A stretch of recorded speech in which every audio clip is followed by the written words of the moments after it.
proudly presents the Wrestling is Real podcast, because wrestling needs us. Brought to you by KingofAmazon.com.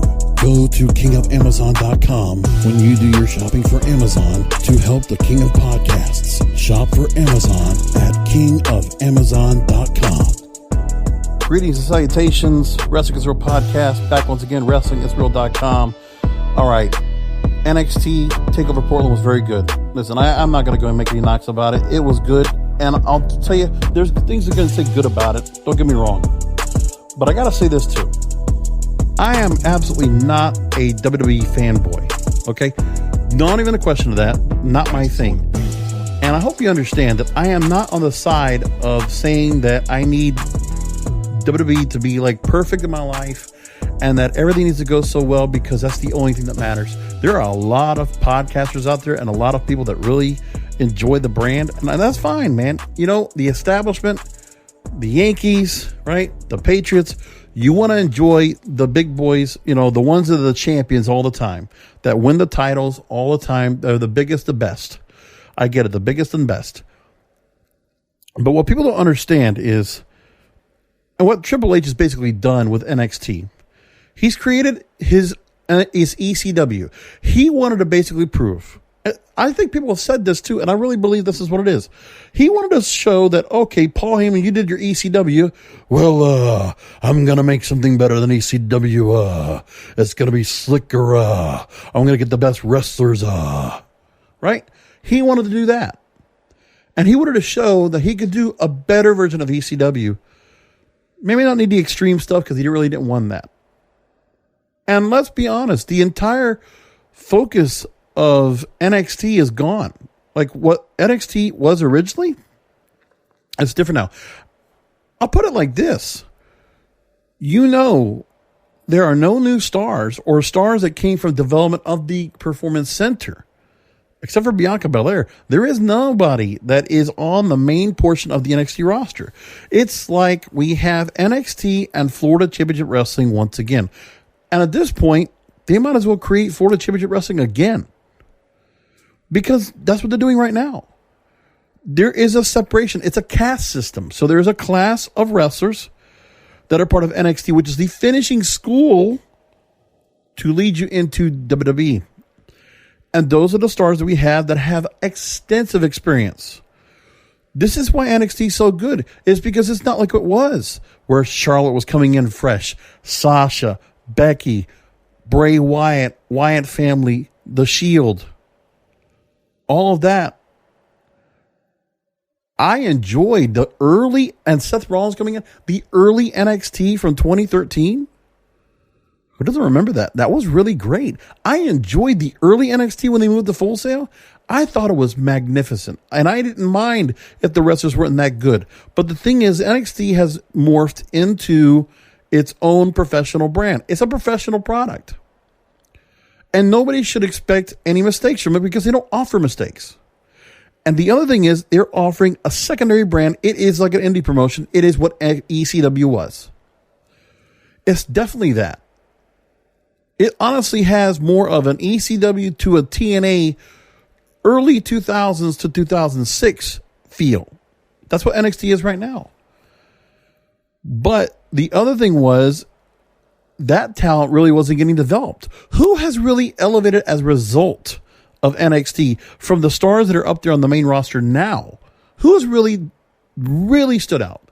I think the women have had a few. Bianca Belair coming from nowhere. Rhea Ripley coming from England. You could say Toni Storm. You could say maybe Dakota Kai. Maybe you could say Tegan Nox. I don't know. Candice LeRae. But I think there's a lot of stars that actually, they're at the same level as they were. There's no real improvement or change to them. Johnny Gargano is still the same person that he was. He has not elevated himself at all. He was already a very good wrestler and already had a certain, but listen, his promo skills haven't gotten better. The persona that he has is no different. The only thing he has is a storyline with one guy, Tommaso Ciampa. That is it. And that is not what anything makes here of the main roster. It doesn't work. We don't need another sympathetic babyface. We don't need, what are we going to do? Will Johnny Gargano be the person that comes after Daniel Bryan? Is the fan base going to want to accept a Johnny Gargano to be the Daniel Bryan type or the Ricochet type? No. That's the whole point. We're seeing all these stars that come up and, you know, they're great. They're talented in the ring. They're really good. But really, who has true promo abilities? Listen, I know many of you love the Broserweights, right? I can see why. I can understand. Sure. Was there a trip to Portland, you know, going by car or by boat or whatever? Was that fun? Yeah, sure. But what else? Velveteen Dream. Okay, if you don't put the gear on him, give him the music, give him the entrance, and let him call himself Dream by a third person, what else is he? Well, there is nothing else. You're left with nothing there. It's a one-dimensional gimmick. Velveteen Dream is No Way Jose. Velveteen Dream is Adam Rose. Velveteen Dream is Tyler Breeze. Over and over and over again, they keep putting these groups together. And then there's the other people that you have that are in, oh, look at these amazing, you know, wrestlers. But again, how do they fit the WWE mold of old and of now? The sports entertainment mold. Jordan Devlin, great wrestler, great intensity. I know they've been reading the stories about Triple H being behind the guy. But again, what else is he? You know, don't bet against the ace. One phrase. You cannot build a multi-dimensional star that's going to draw thousands of the casual fans in the WWE bubble, the establishment fans, the lowest common denominator fans that are just like, you know, stupidly watching the program because they enjoy it. They're the ones that watch SmackDown intensely every week, enjoying Baron Corbin, Roman Reigns, and whoever kind of other people are part of this. They enjoy Seth Rollins and the Monday Night Messiah and the continuous fights with the Viking Raiders, Kevin Owens and Samoa Joe. They're the ones that enjoy that. They enjoy being fed the same stuff over and over again. Mediocre, mediocre, mediocre. NXT gives you different because they give you matches that are on it's like a methadone clinic. Do you understand what NXT is and what TakeOver was this weekend? It's a drug fix. It's like a drug. It's this overbuzz, highly intense, spinning roller coaster ride of a show. You cannot make a year-long brand on the main roster. You're going to only build the ECW type audience that watches it once a week. These stars that you're building right now, they do not have the intestinal fortitude, the endurance to be seen on television over and over and over again. Mondays or Sunday or Fridays or Sundays. If they're seen a couple times or seen every week on TV, given a shit gimmick or a shit match, you are going to hate them in NXT. And the reason why this is important is because WrestleMania every year and the future of the main roster of WWE relies on it. They have to expect this brand to get the kind of stars. It's not being used for that. It's a finishing school. It's to say, okay, this person can go to the main roster once they go through NXT. Okay, they're ready. They're ready. They're ready. And look, the ones that are out there, let's be honest with each other, folks. Solomon Monster, JD from NY206, Kevin Castle, Don Kelly, Don Tony, all right, all you guys, right? Some of you that just think, okay, WWE could just go ahead and polish up this silver, shine it up real nice. And then they're going to basically, a la Rock, stick it straight up your candy ass, force feed these stars, and basically do no justice by them. Who thinks Killer Cross, whenever he debuts, do you think that guy's going to have any creative control over his character? This is a cash grab for Killer Cross, okay? KASH, Killer Cross. cash grab. His girlfriend, Scarlett Bordeaux, is in this company as well and has yet to debut. Listen, if they're together, getting paid, and something that resembles his look could be nice. But we have a lot of guys that look like that in WWE, right? Aleister Black, Bray Wyatt, Lars Sullivan when he comes back, right? You got a bunch of different brooding types. Eric Rowan's like that. You have a lot of brooding type characters now that have been around, and Killer Kross is going to be left in the shuffle. He's going to be left, whatever. Ruthless aggression. It's like this is the same thing over and over again. And like there's nothing special to these stars that are coming in. They're great wrestlers. And you know what they would do? If they were given the right money, they can go to another promotion. They would destroy. Do you understand? If Impact Wrestling would not have fucked things up with Killer Kross, that guy was destined to go up. And they were just holding him to a good spot. They had him right there with Austin Aries and with Moose, and they had the whole thing going. And Killer Kross had a great feud with Eddie Edwards. They were going to position that guy. He was going to get a step up. They were just going to keep feeding him good feuds until they decided, okay, time to put him up against Brian Cage or Johnny Impact. Let's get the belt off him. Let's get the belt on Killer Kross. That was a project. I think they were going to definitely get to that point. How could you not with that character? How could you not do anything with that character? It is great. So give it time. I just don't trust this company to do that. And the worst part is, if I even talk to some of these podcasters out there and bring this up, they'll get pissed. You know what it is?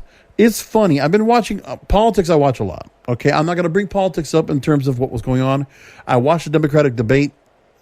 If anybody enjoys a good popcorn theater, that was fantastic tonight. I watched some of that. I had that going on with NXT going on, and along with Dynamite going on, which I got to go back and watch Dynamite again with all the stuff going on because I wasn't paying. I saw the Lucha Brothers, take on Hangman Page and Omega, and the Steel Cage and all the other stuff going on. That was a hell of a night on Dynamite once again. And then Jordan Devlin beating Leo Rush and Velveteen Dream against Roderick Strong. I get all that. My thing is, there's a phrase I've been hearing that's about politics. It's called happy talk. And I hate to say it, but I'm not ashamed to say it. I think some of my podcasters out there, some of my fellow podcast brethren, listen, I love you guys. Thank you for giving me great entertainment each and every week. I download your shows. I subscribe to them. I listen to them. I watch the videos. Okay? And 80-90% of the time, I agree with you. But the problem that you have, all due respect, is that you are giving the fans happy talk. You are hoping and believing that this company is going to do right by this company. Let's be honest. Wrestling is real, damn it. They have failed us. I am just waiting for them to get it right, maybe by accident, or they're going to actually get something right this time. Because they have the track record of being able to do that. But my point is on this program, and it's been going on for a long time, is that they, much like they did in the Monday Night Wars and much like they did during the territory days, they need to be pushed. They're getting pushed now. Look, there's a few things you can see right now with a TV show that does it. Picture in picture. Now you see it on Raw. You see it on SmackDown. You see it on everything. You're seeing the matches as they go on. That was an AEW Dynamite thing, right? We all know that. The actual, the match is over, and then we're still seeing, things going on in the background. We're like, what's the hell's going on? Trying to keep you peered in to watch the program, staying around the commercials. Listen, I'm not saying they're copycats. I think they're just listening. They're just following good trends. If it were me, I would do the same thing. And I won't be ashamed if it was being called a copycat. But the thing is, that was an AEW idea, and they took on it. Then, the matches they have, the things that are going on, I just feel like the stepping up of AEW, what they've been able to do up against NXT, NXT's had to go ahead and do some things where, for a while, the build-up to Survivor Series with the WWE inclusion of the main roster onto that show, that did help that brand for a while. But then they had to step it back. And with that, When you just had NXT stars that really didn't get much of a rub by being on that main roster, well, okay, that should have helped get a bump to the ratings after the fact, but it didn't. Instead, the crowd eroded. You're still at Full Sail. You still have that same crowd. You still have the same intensity. It's a broken record. It's a good broken record. We let's listen to it again. Sure. But that's because the way the show's presented, it's like a drug. Everything is at 11, like a rock band. Like, seriously, you have the amplifier turned up to 11 the entire time. It's like a rock concert.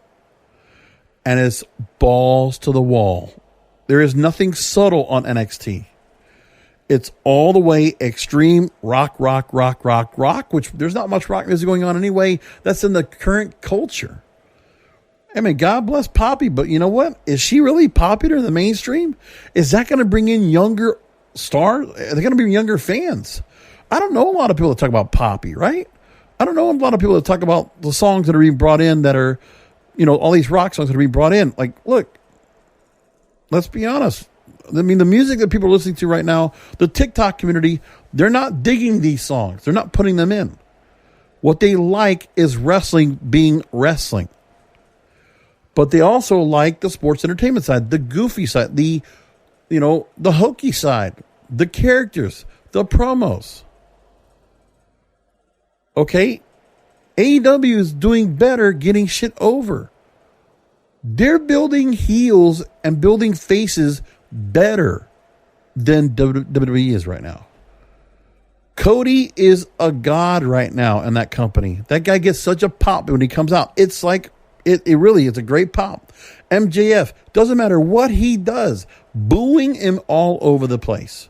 Britt Baker, the same way. And tonight, Nyla Rose coming out with the AEW Women's title and just scorching earth on the fans and pissing them off. I don't get... what do we get on the other channel? We get Seth Rollins in a scripted, lazy, watered-down, pathetic attempt of trying to create like this reverend, truly like divinely inspired, mass-like atmosphere. It's not working. It's not working. I mean, they obviously, okay, you don't want to go so heavy on the religious undertones, then why did you do this for? Why did you create this character? Why isn't this guy like a bit of like an evangelist type of guy, right? This guy, I mean, Seth Rollins is supposed to look like a damn cult leader. Okay? He should be a cult leader. And he's doing a poor job of it. And this, again, you're asking Seth Rollins to do this. This is the wrong guy to give this gimmick to.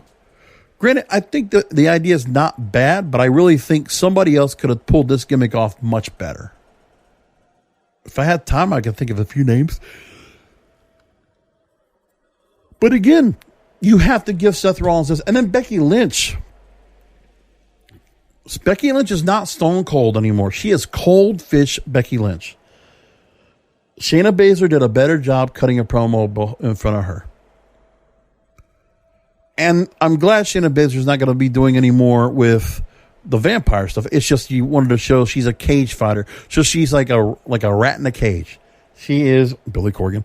She is like an animal in a cage that needs to be fed meat. So Becky Lynch is fresh meat.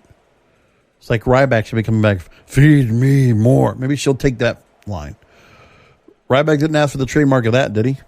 So think about, or maybe he does have that. I don't know.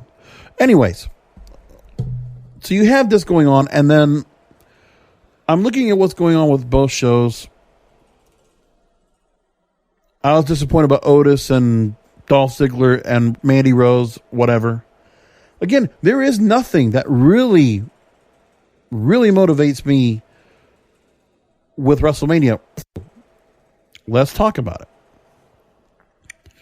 You got to go back to Randy Orton, Matt Hardy, and Edge, and the storyline I've been building up now. Randy Orton is back to a star, but you're building up a heel that's been a heel several times.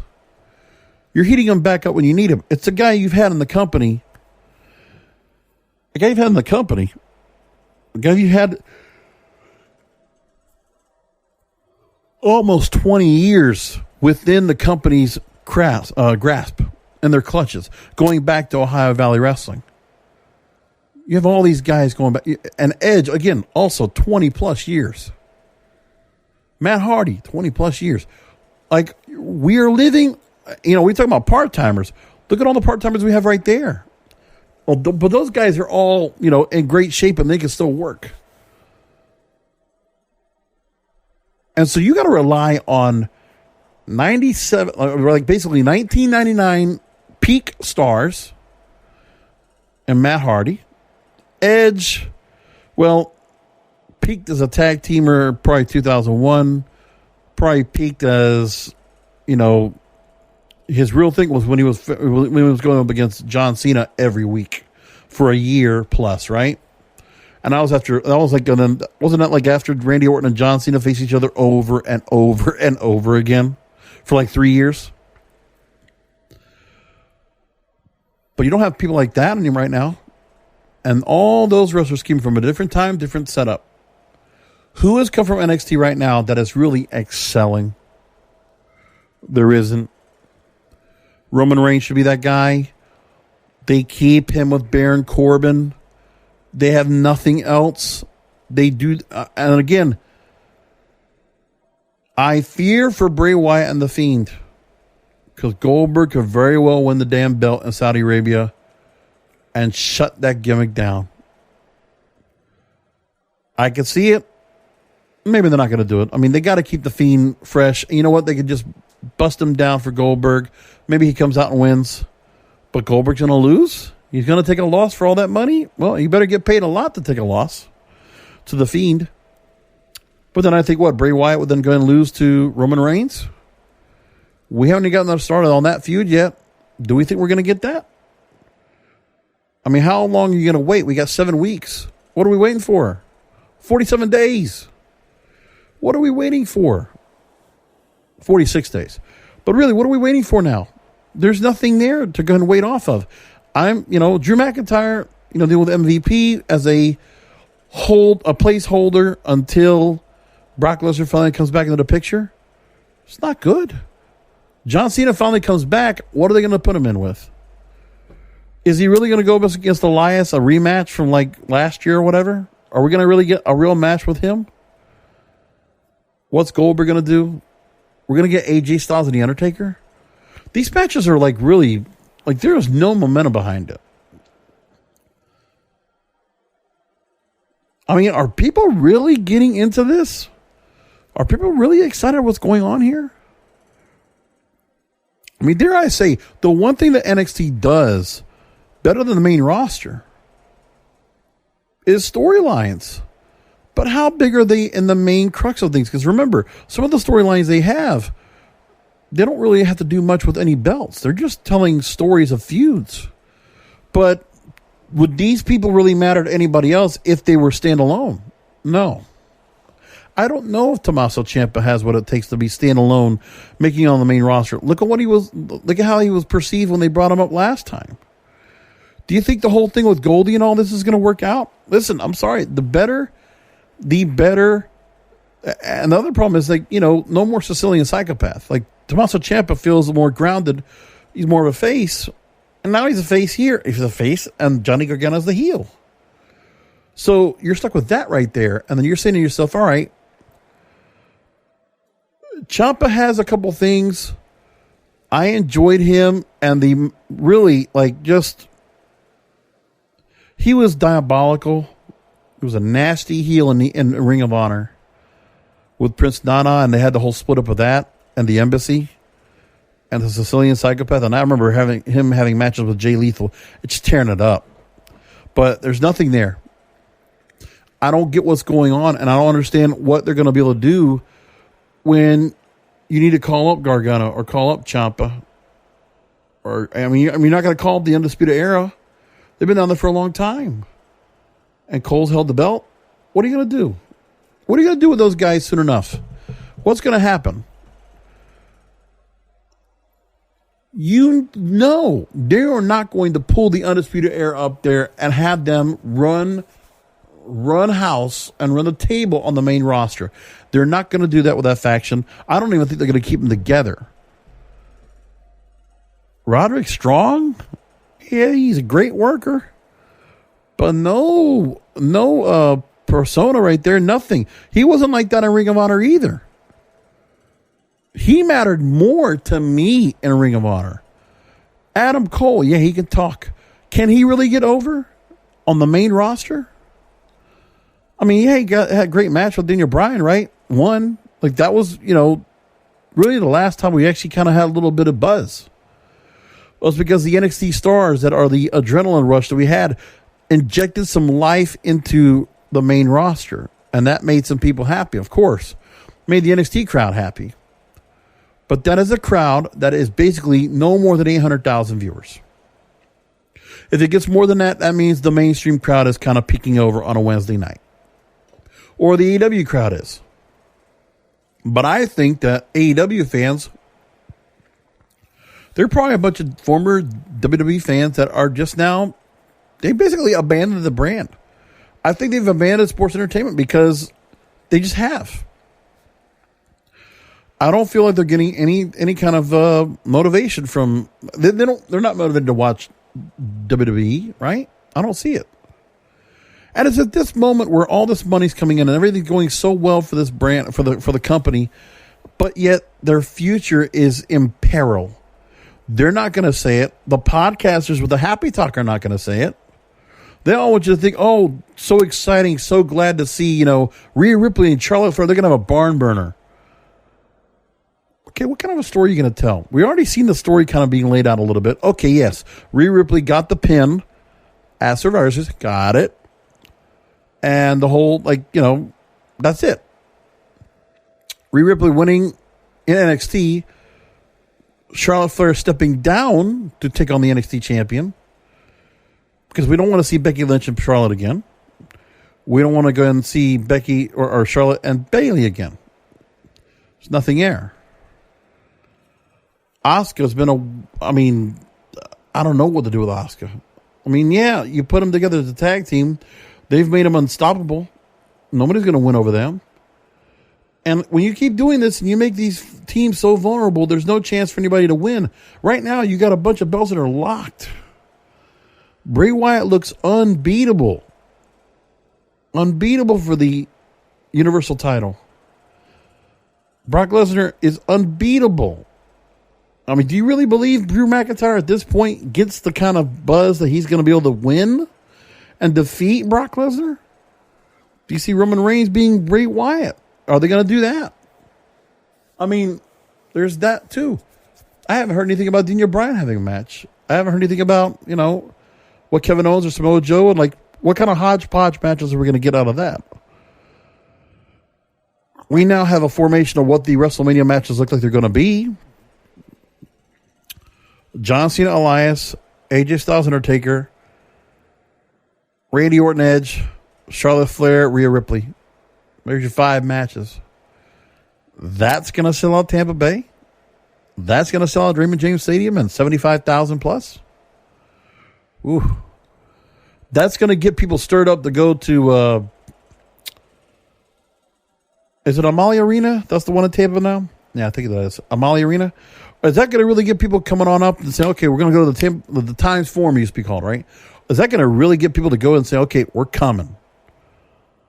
Is that going to sustain people over that whole period of time and say, okay, there's 5 days right there. Hall of Fame, Friday Night SmackDown, TakeOver, WrestleMania night, and then Raw the night after. Are we really getting the boost like what we got this week of the ratings? The ratings went up a little bit, so WrestleMania time is here. We're feeling a little bit. But, think about it. What started off Raw this Monday night that boosted the rating to a 2.6 for the first hour? You had basically like a 25-minute segment with Randy Orton doing his thing to Matt Hardy at the behest because of his future match with Edge. And the story being told. There you go. I'm not here to bring up logic and try to pinpoint things and try to break down things. No, I'm not going to do that. What I am saying is that you see all this going on and just a matter of, man, it's just so... That's a great feud, and these are people that know what they're doing. You don't need to give them promo, just a couple of talking points and go with it. Hell, I read Britt Baker last week for AW. As of recently, she's just been getting talking points, and she's running with the rest.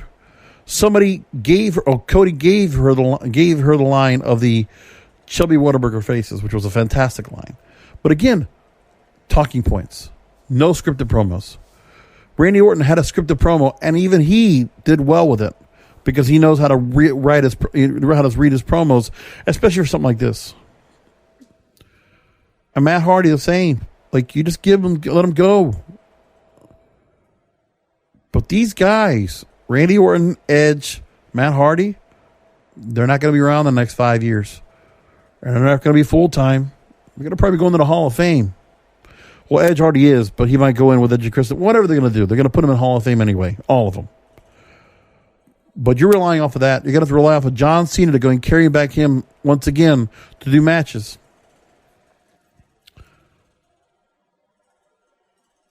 Drew McIntyre has a chance to become a made star, much like Seth Rollins is. But Seth Rollins is a made star, and he is shit on. And nobody is all up about him. What are you going to do now?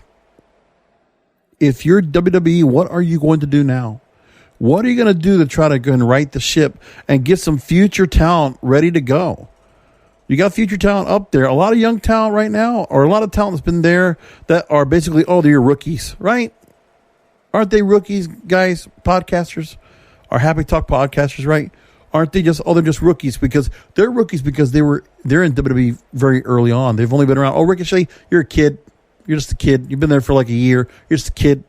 No, discount what he's done in like other companies like PWG and Lucha Underground. Let's just discount all that, right?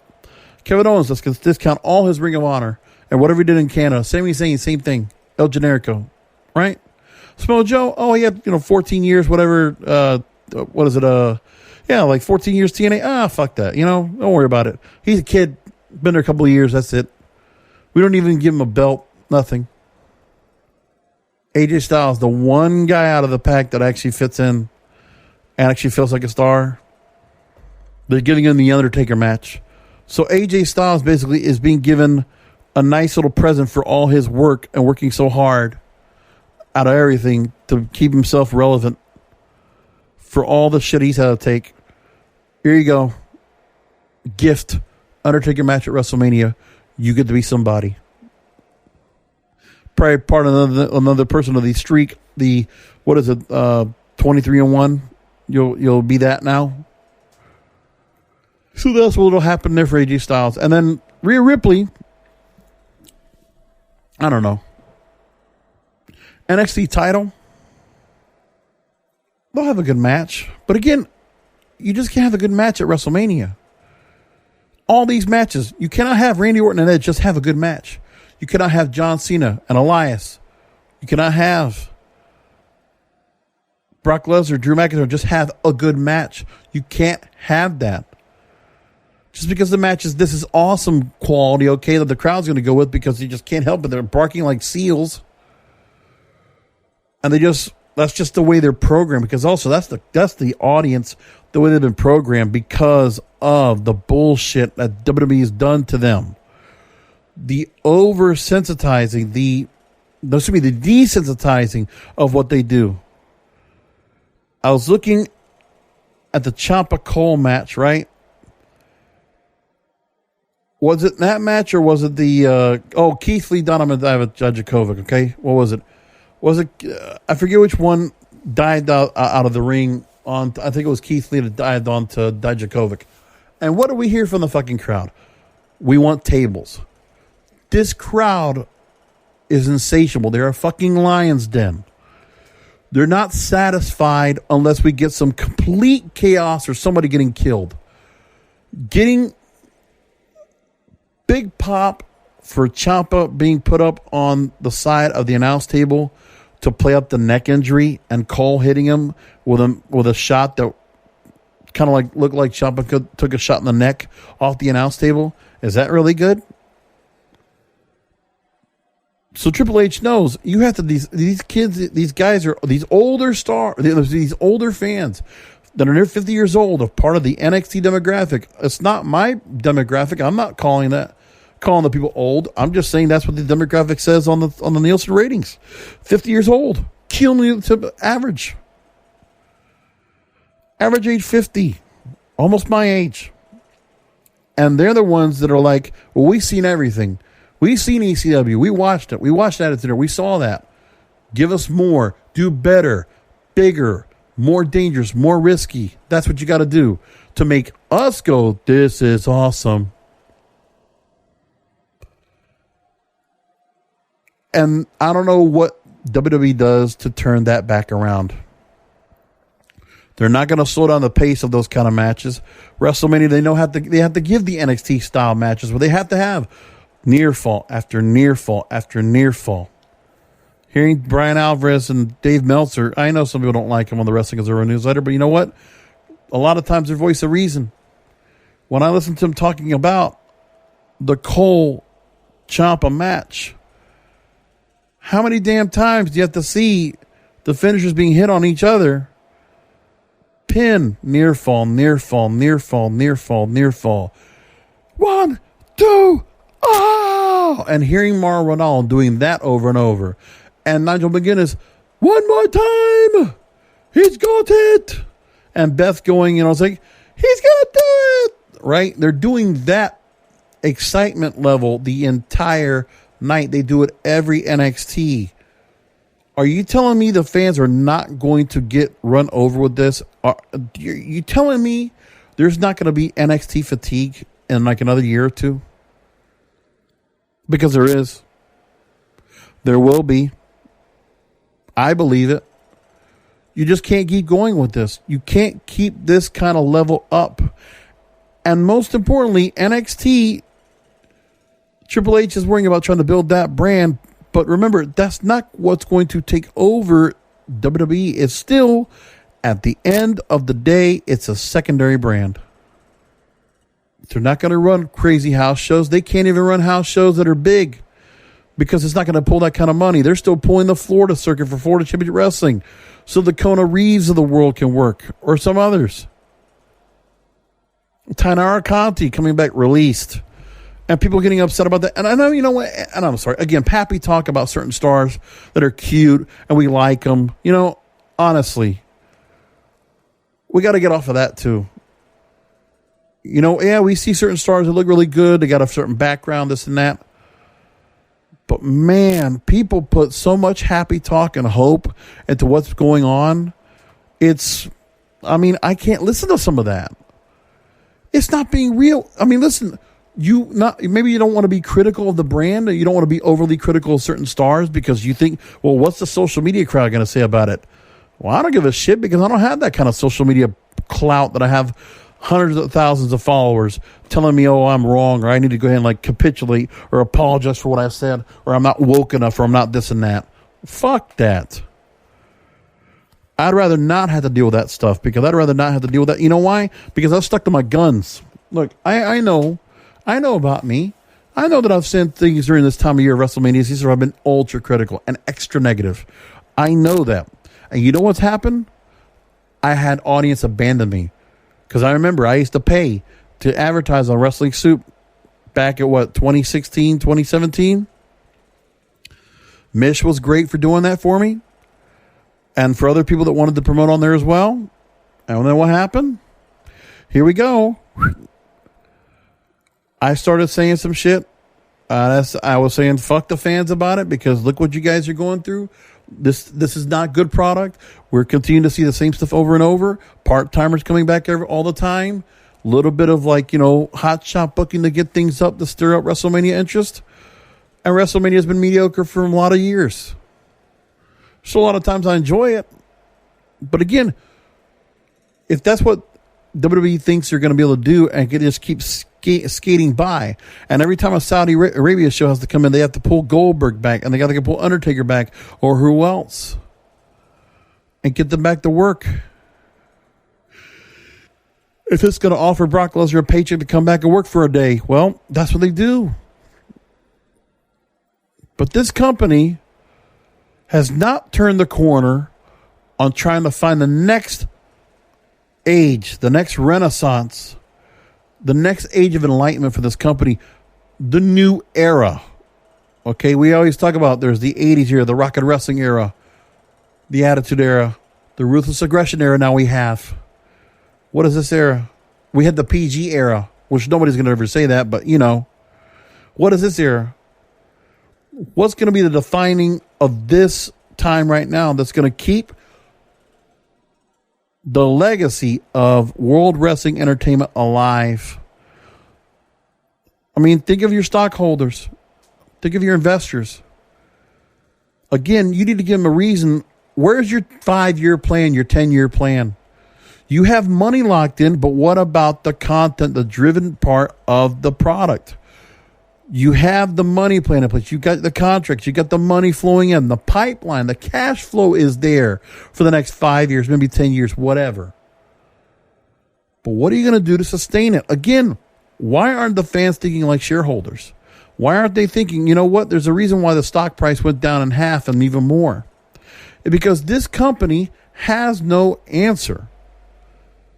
And up until the end of last year, they were in such dire straits that the ratings were going down big time.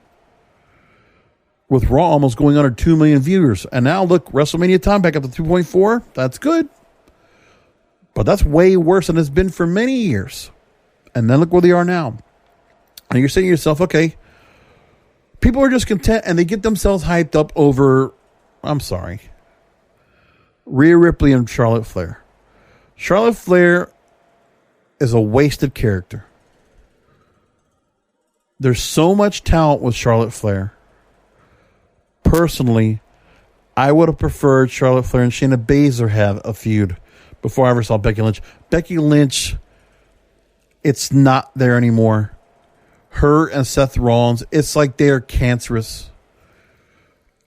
And I feel like ever since they got themselves together, even before we knew about it publicly, I think they've been bad for each other.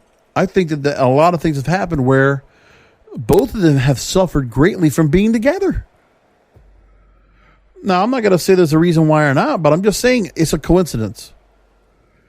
And this man character for Becky Lynch, I am waiting for the crowd to turn on her. I think it's a matter of time. And I'll tell you what, could very well happen. Shayna Baszler is going to get over.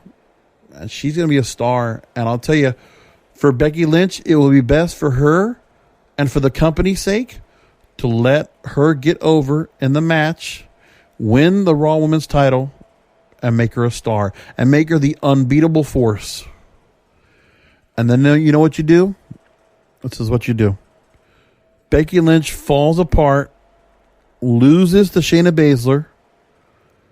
Night after WrestleMania, Nia Jax comes back, pummels down Becky Lynch some more, and Becky Lynch has to fight her way back and becomes a new version of the man, or becomes just something else. Finds her fighting roots once again, gets away of the ego and the whole thing, the greatest of all time. This goes away and fades. And Becky Lynch finds her fire back. Her last kicker persona. Bring that back. And I'll tell you what. You want to talk about something that'll make me hopeful? Make Shayna Baszler win the Raw Women's title. And make her unbeatable. Just like she was at NXT. Do that. Do that. That will work. I think that will make a lot of women's matches much better. Because, you have a lot of women that are just somewhat average. If you do that, man, you will have so many different women that are going to just continue to go after and after and after, and will never be able to beat Shayna Baszler. And let Shayna Baszler ride with that belt for a while. Just like she did the NXT Women's title or the NXT Championship, right? That's what I would do. For Drew McIntyre, he's got to beat Brock Lesnar. And Drew McIntyre then starts having feuds and feuds and feuds with the belt. Enjoy this for a second, folks. I'm being productive here. I'm not doing happy talk. I'm doing realistic. For the good of the company, they should book Drew McIntyre to win. They should book Roman Reigns to win. They should. If you do that, you're giving yourself something, right? Seth Rollins and his faction, I mean, you got to keep them together. But, I mean, you got to just do something more with him. They got to turn the knob up on Seth Rollins. They need to make him even more diabolical, more cult leader-like something. Because this whole faction right now is fizzling fast. There's no momentum. King Corbin, take the crown off him. And I don't know what you do with Baron Corbin. I just think with Baron Corbin, you put him somewhere else. I just don't know what you do. You know what I would say? I'll tell you this. I think Baron Corbin, now maybe they do a superstar shakeup after WrestleMania. Nobody's talked about it. No draft. We don't know. But you know what I think would be good? Move Baron Corbin over to Raw. Let him have a crack at Drew McIntyre after all this is said and done. I don't know. Change of scenery. This is all happy talk. I know. Happy talk. Even I do a little bit of it. So I am not one without blame. I cannot cast the first stone. Okay? I have my glass houses that can be broken, okay? With stones. Don't get me wrong. I'm not saying, but I just can't do that all the time. Some people just do that, and they're hopeful and wishful thinking. I can't do that. I don't have the wherewithal to do it. I can't come behind this mic and be genuine about it. It will be inauthentic. It would be like a scripted promo in WWE. It totally would. Now, anyways, I've gone on ad nauseum about that. But we should go into other things that were going on tonight. And just some other stuff I need to go and bring up. So, first off, we have AEW Revolution and WWE Super Showdown, which all culminates next weekend. Super Showdown Thursday, and Revolution, is that on a Saturday? Yes. Yep, Saturday. That's right. So you got that to work off of, right? Let's look at what we got so far for those nights. So far, AEW Revolution, currently we have 4 matches scheduled. Chris Jericho will take on Jon Moxley. By the way, great match with him and Jeff Cobb tonight. MJF and Cody, because Wardlow, Cody did win the steel cage match over Wardlow in a very good match. And I love MJF. Was like, I mean, the MJF Cody storyline has been fantastic. The Chris Jericho Jon Moxley storyline has been fantastic. I really enjoyed the Elite kind of falling apart, the Hangman Adam Page Kenny Omega thing. How are they going to play that off the AEW World Tag Team titles? The Battle Royal Solo Monster, you were correct. When they decided to go and do the Battle Royal, and then you still had single competitors instead of the whole team being eliminated, that was really great. I enjoy that. Jake Hager, the Big Hurt against Dustin Rhodes, those are great matches, man. Those are 4 great matches. Dare I say, listen, hey, you can shit on me all you want when I say this. I don't care. These 4 matches for Revolution, and this is a regular pay-per-view. This is not even Double or Nothing, which is, I guess, would imagine would be the big pay-per-view. Their WrestleMania, or their All-In would be, right? This pay-per-view gives me more interest in what WrestleMania is. And you have stars that are looking to build, right? And don't get me wrong. Listen, I understand. You have a lot of established stars on this roster. Yeah, so, again, go ahead. Say what you're going to say about it. I understand you're going to give me some shit about it, but let me go ahead and bring my point. Jon Moxley becoming the biggest face, becoming the Stone Cold of the AEW arrays. I know, God forbid, I bring Stone Cold up in here once again. But you know what? Jon Moxley is the rebellious character, the tweener, and people love it. And Chris Jericho could drop the belt to Jon Moxley. Jon Moxley will be one of the hottest stars there. He is right now. He's big time right now. And he's a bigger star than whatever Dean Ambrose was. I mean, people are popping big for John Mox. I don't care if it's an AEW disciple fan base. That guy is big deal, and he's bringing ratings. And MJF and Cody, come on. Cody is putting over MJF a lot in this feud. MJF, overnight sensation. We all knew he had the potential to be the greatest heel, one of the greatest heels in this era. He's there now. I mean, he is hitting his stride right now. MJF is getting some of his best work ever. And who knew? Give him the platform, MJF was going to hit fucking home runs. That guy's got a big heel Louisville Slugger. He is knocking home runs out, man. And then Adam Page, man. Listen, you got a couple of stars you're building. Jon Moxley, you're just getting a star that was a WWE guy. You're making him a bigger star. MJF, 23 years old, you're going to make him a big damn star. Hangman Adam Page, they tried with him. They gave him the Chris Jericho match. Didn't really do much. But this storyline right here with the drinking and all that stuff with the Elite, this is working. This is working boatloads. Adam Page is over. Big time. I didn't know he had it in him. I never knew this was going to happen. But this has been great. And Jake Hager, Dustin Rhodes, that's just the old school beatdown right there. Like, you want to see Dustin Rhodes just beat the piss out of Jake Hager. You want to see Cody beat the piss out of MJF. You want to see Jon Moxley win the AEW title. And you want to see if Adam Page and Kenny Omega split. And if the Elite break up. That's great stuff. We don't even know what other matches they got left, but still right there. Nyla Rose maybe defending the title, the women's title.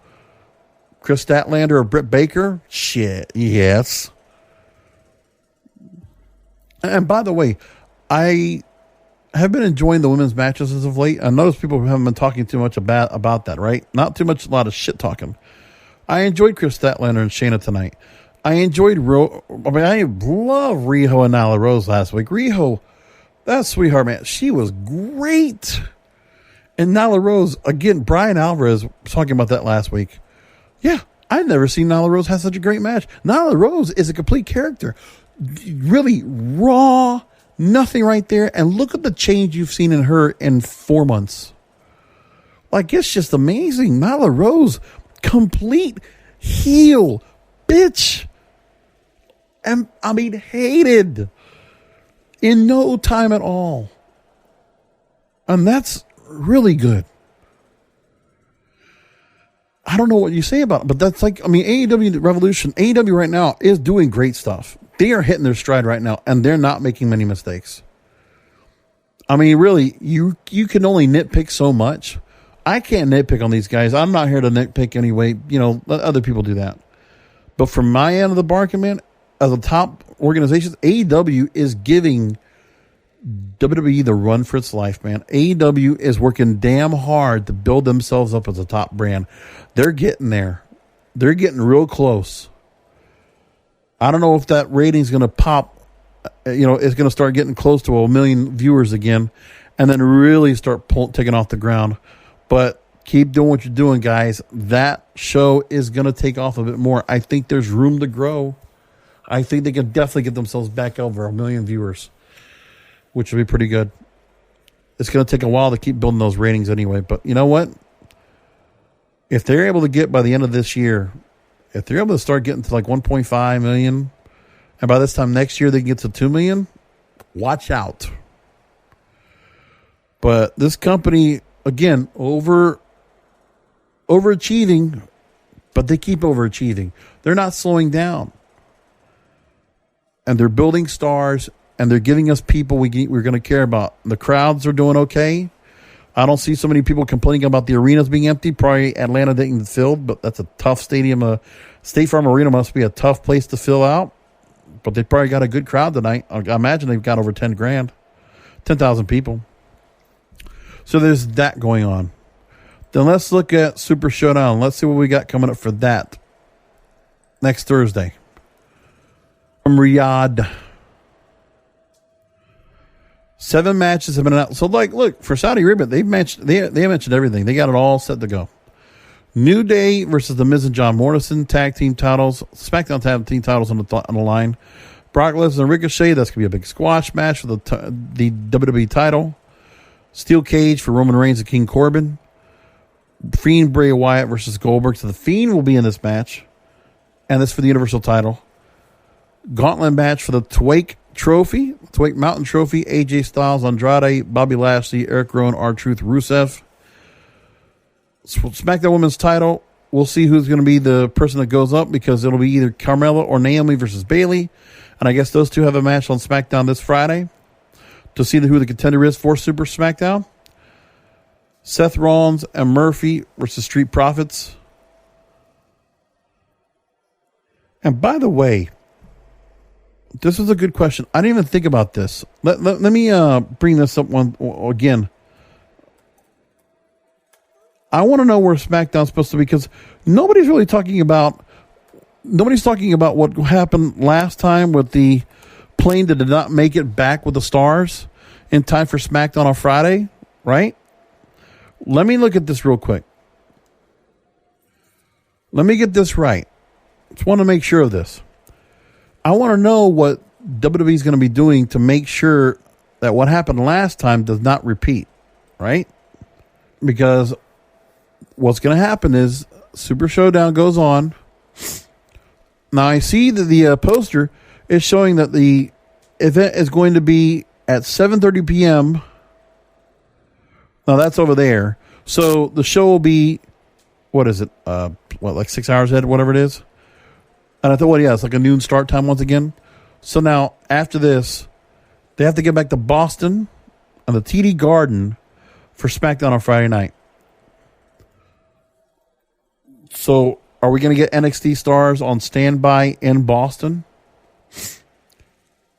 Is there a better backup plan? Like, have we heard anything about the charter plane or what's going to be done to make sure that the stars make it back in such a short amount of time out of Saudi Arabia so that they do not get a repeat of what happened last time, where people thought, the terrorists are going to hold us here. We're never going to leave. Nobody's talking about that right now. I think that's very interesting, and nobody wants to bring that up. I'm kind of amazed about that, as a matter of fact. Anyway. So again, I already brought up Charlotte Flair, Rhea Ripley. Can we get a WrestleMania-worthy match? We're going to get a really great match. But what are you going to do to build these two stars and make something out of it? Like, you've already built the feud. What else are you going to possibly do? I mean, that's really the other thing.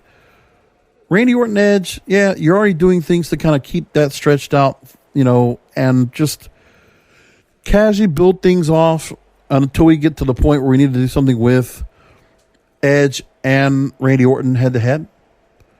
John Cena going with Elias. We'll get a little start of a feud to get them to the WrestleMania match, and probably nothing goes on in between.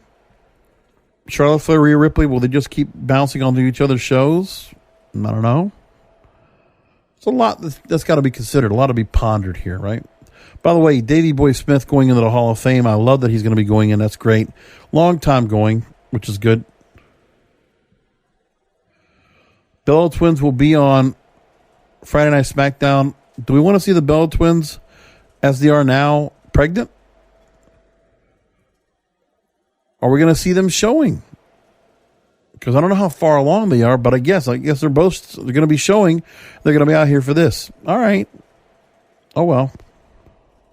They're going to be guests on Alexa's Moments of Bliss. Oh, boy. Fun. So tonight, SmackDown will be doing an episode from Arizona, in Glendale, Arizona, which is right outside where the Arizona Cardinals play. Goldberg will be on this coming time, and he'll promote this match against Bray Wyatt for the Universal title at Super Showdown. So an actual maybe confrontation, we'll see. Okay. A couple of things to look at.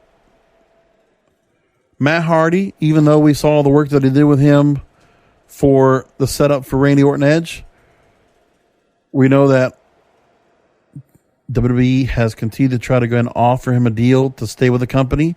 They said it was a generous offer.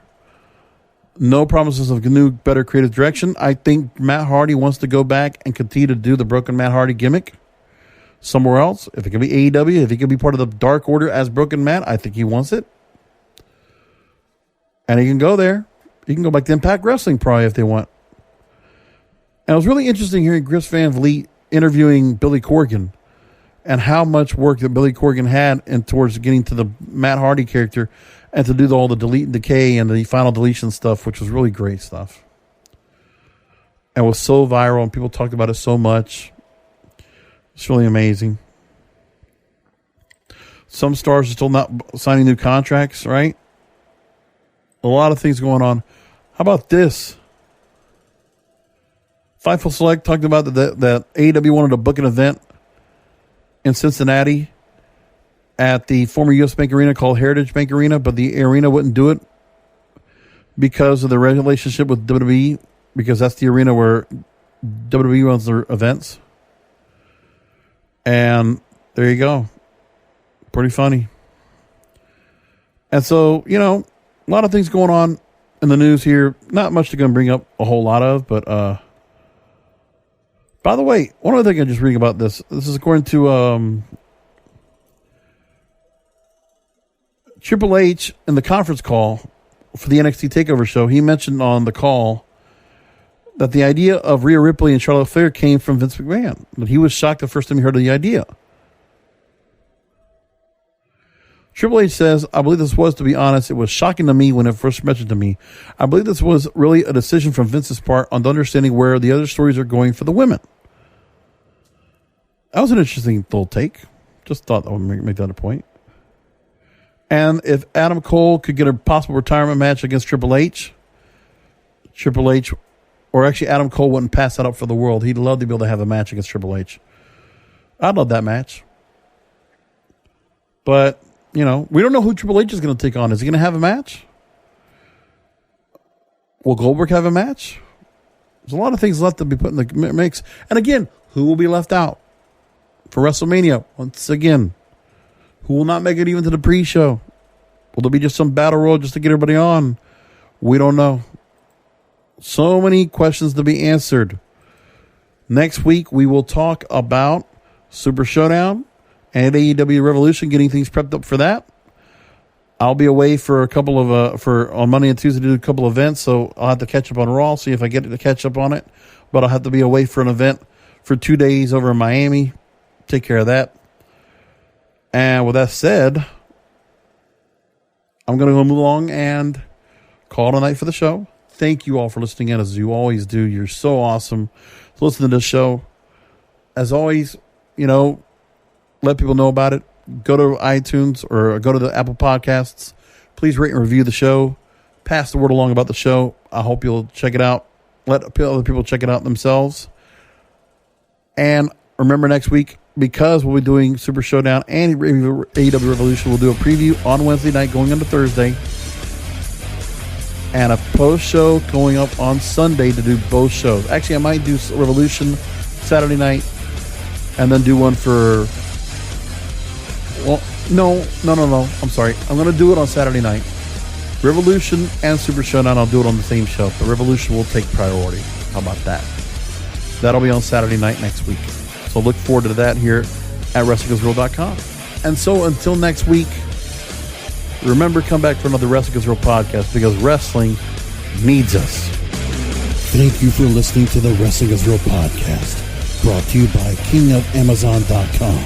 For more information on how to subscribe to the show, how to share the Wrestling Is Real podcast to listeners like you, and check out the latest wrestling headlines, go to WrestlingIsReal.com. That's WrestlingIsReal.com.